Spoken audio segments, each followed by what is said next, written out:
Rev up your engines!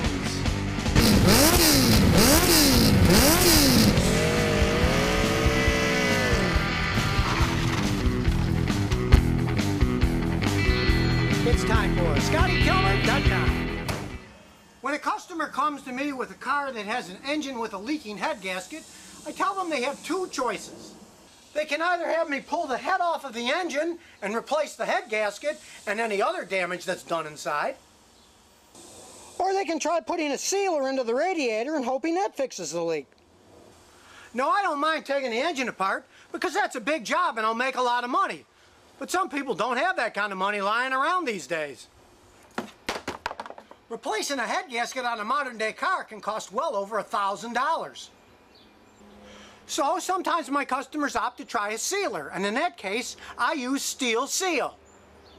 Now it's a little bit more complicated than just pouring it into the radiator, so I'm going to show you how to do it correctly. To begin with, you want to have clean coolant in your radiator. If it's dirty, flush it out and put in new clean coolant. Then you want to take the two bolts off the thermostat housing and take the thermostat out.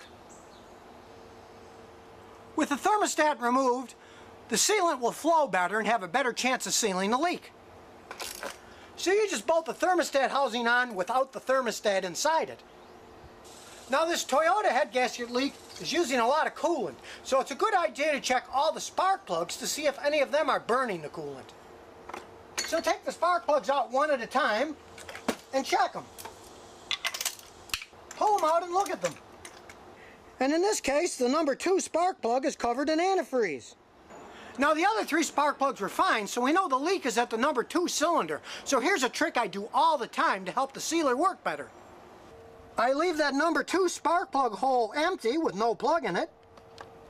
And I also unplug the number 2 fuel injector so it doesn't fire. I get the Steel Seal and pour it in the radiator.